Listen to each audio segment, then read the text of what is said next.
Na unidade 2, será analisada a importante técnica de representação gráfica que permite esquematizar e visualizar os sistemas de forma racional, clara e concisa, facilitando seu entendimento geral por todos os envolvidos. Para iniciarmos, vamos conceituar a estrutura organizacional, que é uma forma como as empresas se articulam para desenvolver as suas atividades.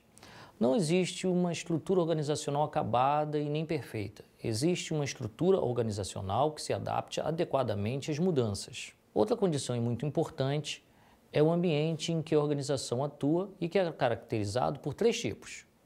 Um ambiente estável, com pequena variação, que quando ocorre é previsível e controlável.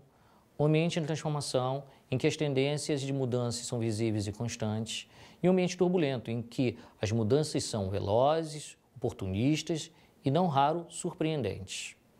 A estrutura organizacional pode ser também dividida em 2 segmentos, a estrutura formal e a estrutura informal.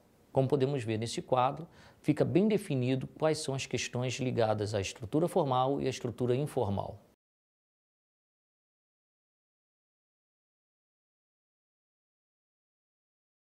As organizações assumem diferentes formas organizacionais em diferentes ambientes e em diferentes épocas. Mais do que isso, as organizações, durante a sua existência, percorrem 5 fases distintas, sendo elas a fase pioneira, a fase de expansão, a fase de regulamentação, a fase de burocratização, a fase de reflexibilização e as novas estruturas organizacionais. No limiar do século XXI, as organizações vêm passando por grandes transformações.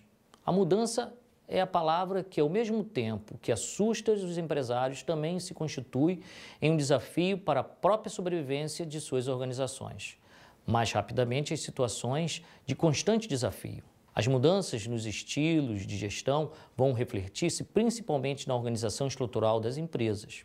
Para enfrentar a concorrência e a competição na guerra comercial existente, as empresas enfrentam uma jornada que parece não ter fim na busca pela produtividade, pela qualidade, pela rapidez na concepção e criação e produção de um novo bem ou serviço, a fim de estarem sempre na dianteira dos concorrentes. Uma das armas que as empresas mais usam é a flexibilidade de suas estruturas para que, de forma maleável, se adaptarem. Estas novas estruturas são o modelo de relacionamento cíclico, a empresa virtual eletrônica, a empresa orientada a processos, o consórcio modular, a terceirização, a fábrica sem fábrica, os grupos de interesse, os consórcios e as empresas eletrônicas, que você pode vislumbrar com mais detalhes no material disponibilizado para você. Dentro dos níveis de realização do trabalho, podemos destacar que as empresas são sistemas planejados, que mantêm a integridade de sua estrutura interna por meio de laços psicológicos. E tal integridade é conseguida por intermédio de padrões formais de comportamento, obtidos pela imposição de regras e normas que, por sua vez, são justificadas pelos valores. Assim, funções, normas, valores fornecem bases interrelacionadas para a integração, o que não ocorre com os sistemas físicos. Dentro desta visão, poderíamos conceituar os sistemas administrativos como o desenvolvimento ou adequação dos processos administrativos, financeiros e operacionais necessários ao funcionamento racional da empresa. As informações e os relatórios constituem a saída dos sistemas administrativos e, frequentemente, essas saídas servem de entrada para outros sistemas da empresa.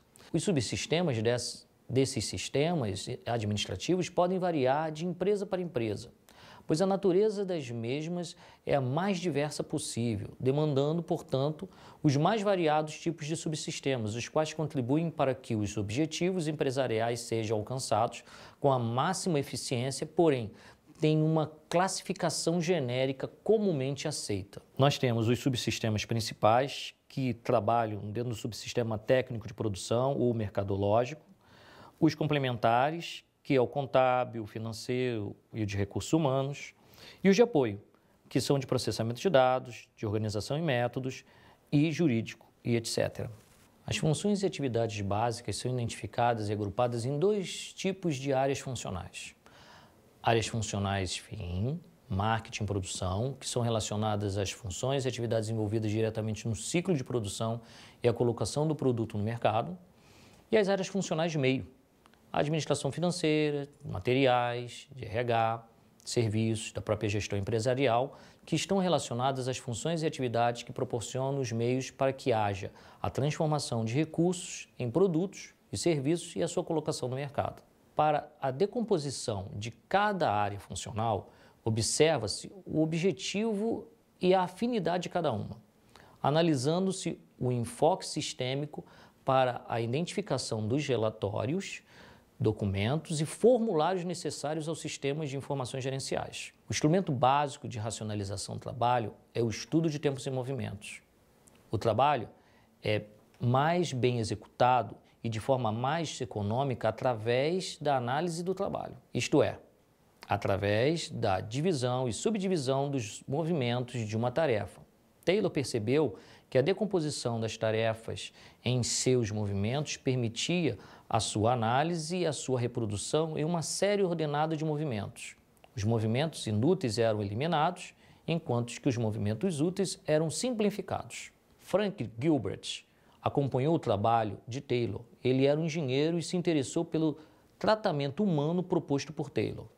Ele introduziu o estudo de tempos e movimentos e concluiu que todos os movimentos podiam ser reduzidos a um conjunto de movimentos elementares, chamado de Terblick. Os movimentos elementares permitem decompor e analisar qualquer tarefa. O Terblick constitui o elemento básico da administração científica, que é o elemento-chave na busca de maior eficiência da máquina organizacional. Um outro passo importante é a departamentalização. A departamentalização tem suas origens na teoria clássica, corrente filosófica administrada e iniciada pelo teórico francês Henri Fayol, que pregava a ênfase na estrutura organizacional como forma de aumentar a eficiência e aprimorar as relações entre cada segmento de uma empresa. O departamento representa um segmento de uma organização, do qual uma atividade distinta foi identificada. Como exemplos, podemos citar o departamento de contabilidade, o setor de vendas, a área de produção. A departamentalização oferece a oportunidade da especialização do trabalho, o que impacta na economia de escala, que representa a produção em quantidade de determinado bem a custo menor. À medida que o número de produtos produzido aumenta, o tempo de produção também pode ser reduzido de acordo com o planejamento e controle da produção. Entre os possíveis impactos negativos resultantes da departamentalização estão a competição desleal entre os departamentos, a perda da visão do todo pela vivência exclusiva do departamento e a resistência à mudança pela incerteza que estas trazem ao pessoal especializado.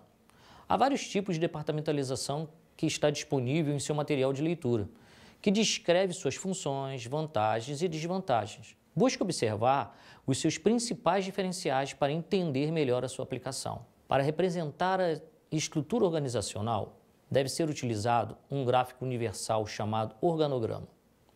Existem vários tipos de organogramas, alguns simples, outros sofisticados e até complexos. E eles têm por finalidade representar os órgãos componentes da empresa, tanto quanto possível de forma genérica, as funções desenvolvidas pelos órgãos, representar as suas vinculações, as relações de interdependência entre esses órgãos, como também os seus níveis administrativos, representando a via hierárquica. Observando o que foi falado, deve-se trabalhar a formatação do organograma, tendo como base os parâmetros destacados em seu material de estudos. Há vários tipos de organograma, cada um deles representando uma necessidade que se mostra na demonstração empresarial. Como o organograma clássico também é chamado de vertical, é o mais comum tipo de organograma, elaborado com retângulos que representam os órgãos e as linhas que fazem ligação hierárquica e de comunicação entre eles. E os não clássicos, que são todos os demais tipos, como por exemplo em barras, em setores, o radial e etc. Todos estes se encontram detalhados em seu material de estudos. Por meio dos fluxogramas, o analista de sistemas, organização e métodos também pode representar vários fatores e as variáveis que ocorrem no sistema. Circuitos de informação relacionados no processo decisório, bem como unidades organizacionais envolvidas no processo. Por outro lado, deve-se ter conhecimento de que os métodos administrados são os meios manuais, mecânicos ou eletrônicos pelos quais as operações administrativas individuais ou das unidades organizacionais são executadas. Métodos são relacionados com a maneira pela qual o trabalho é executado, o processo, com o tipo de trabalho é feito. O sistema corresponde a um conjunto de processos relacionados. O fluxograma é a representação gráfica que apresenta a sequência de um trabalho, de forma analítica, caracterizando as operações, os responsáveis ou as unidades organizacionais envolvidas no processo. O fluxograma, ou flowchart, é também conhecido em nomes como carta de fluxo de processo, gráfico de sequência, gráficos de processamento, etc. Sendo assim, os fluxogramas procuram mostrar o modo pelo qual as coisas são feitas, não o modo pelo qual o chefe diz aos funcionários que as façam. Não é a maneira segundo qual a chefia pensa que são feitos, mas é a forma pela qual o manual, as normas e os procedimentos mandam que eles sejam feitos. Eles são, portanto, uma fotografia exata de uma situação real em foco. Os principais tipos de fluxograma que o analista de sistemas, organização e métodos pode utilizar são o fluxograma vertical, o fluxograma parcial ou descritivo, o fluxograma global ou de coluna. O fluxograma vertical, também denominado folha de análise, folha de simplificação do trabalho ou diagrama de processo, normalmente é destinado à representação de uma rotina simples em seu processamento analítico em uma unidade organizacional. Alguns fluxogramas verticais possuem mais uma coluna para que sejam anotados as clássicas perguntas: por quê, onde, quando, quem, o que, como, objetivando fornecer elementos para a posterior simplificação do trabalho, por meio de automático levantamento das condições e razões operacionais. Outros fluxogramas apresentam colunas em que são anotados a distância, o percurso dos passos e o tempo médio de dispêndio de cada fase, bem como apresentam duas colunas, uma para os procedimentos atuais e outra para os propostos. Aqui estão alguns símbolos mais comuns utilizados no fluxograma vertical e são apresentados neste quadro de maneira bem objetiva. Vemos aqui um exemplo de fluxograma vertical, que representa um sistema de recepção de materiais de uma empresa fictícia para que você compreenda melhor a sua demonstração. Há também o fluxograma parcial ou descritivo. Este descreve o curso de ação e os trâmites dos documentos, como também é mais utilizado para o levantamento. É de elaboração um pouco mais difícil do que o fluxograma vertical, sendo mais utilizado para as rotinas que envolvem poucas unidades organizacionais. Os símbolos utilizados para esse tipo de fluxograma são o que podemos ver neste quadro. Outro fluxograma é o global, ou de coluna. Esse é o tipo de fluxograma mais utilizado pelas empresas e é utilizado tanto no levantamento quanto na descrição de novas rotinas e procedimentos. Permite demonstrar com maior clareza o fluxo de informações e documentos dentro e fora da unidade organizacional e apresenta maior versatilidade, principalmente por sua maior diversidade de símbolos, como podemos destacar no exemplo. Hoje em dia, a administração de mudança tem sido movida pela globalização e pelos avanços tecnológicos, como intensas pressões competitivas que afetam os gerentes de quase todas as organizações.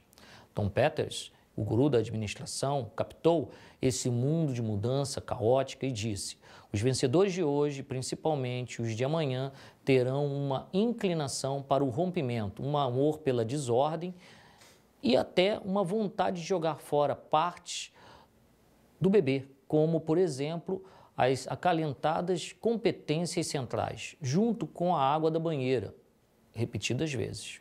Dentro das ferramentas contemporâneas da gestão empresarial, podemos destacar o empowerment, ou a delegação de autoridade, que é uma abordagem a projetos de trabalho que se baseia na delegação de poderes de decisão, autonomia e participação dos funcionários na administração das empresas. Analisa-se o desenvolvimento ou o grau de maturidade do empowerment na organização, avaliando o estágio evolutivo em que se encontram e as áreas de gestão, as configurações organizacionais, as estratégias competitivas e a gestão de recursos humanos e a qualidade. O empowerment parte da ideia de dar às pessoas o poder, a liberdade, a informação que lhes permite tomar decisões e participar ativamente da organização. A utilização de equipes autodirigidas, a adoção de sistemas orgânicos de administração e culturas participativas e abertas nas organizações significam que estas estão tentando difundir e compartilhar o poder com todos os seus membros, abrindo mão do controle centralizado, e isto parece uma solução viável que promove o quê? Rapidez, flexibilidade, capacidade de decisão da organização. As outras ferramentas são downsizing e right-sizing. Define-se downsizing como sendo a migração de informações, bem como a aplicação críticas e importantes das empresas para a plataforma de computação em rede, visando principalmente a redução dos custos. Já a necessidade da redução de custos como recurso de computação e a melhor oferta para o aumento de produtividade e competitividade, envolvendo a escolha do hardware e do software adequados para cada caso. Isto é right-size. Um processo que, levando em conta as necessidades particulares do negócio, procura otimizar a distribuição ou a integração do processamento pelas plataformas mais indicadas. O grande desafio é estabelecer uma visão dos objetivos para o futuro e manter investimentos em tecnologia de informação de acordo com a visão estratégica e balancear as estratégias e as oportunidades. Há também a terceirização, o outsourcing, que é usada em larga escala por grandes corporações brasileiras. Esta prática visa redução de custo e aumento da qualidade. É observada principalmente em empresas de telecomunicações, mineração, indústrias e etc. Apesar das várias vantagens, a terceirização deve ser praticada com cautela. O mau gerenciamento da terceirização pode implicar para as empresas um descontrole, o desconhecimento de sua mão de obra, a contratação involuntária de pessoas inadequadas, perdas financeiras em ações trabalhistas movidas pelos empregados terceirizados, dentre outros problemas. O benchmarking é outro processo importante e foi inserido no ambiente de negócios pela Xerox, que o definiu como o processo contínuo para medir os nossos produtos e serviços e práticas com os mais fortes concorrentes ou com as companhias reconhecidas como líderes da indústria. Então, o benchmarking é a busca das melhores práticas na indústria que conduzem ao desempenho superior. O benchmarking é visto como um processo positivo e proativo, por meio do qual uma empresa examina como a outra realiza uma função específica a fim de melhorar como realizar a mesma ou uma função semelhante. O processo de comparação do desempenho entre dois ou mais sistemas é chamado de benchmarking e as cargas usadas são chamadas de benchmarking. Ao concluir a unidade 2, podemos conceituar e distinguir os vários aspectos importantes da representação gráfica do OSM. Estude o material, faça os exercícios, tire as dúvidas com o tutor da disciplina. Até a próxima unidade.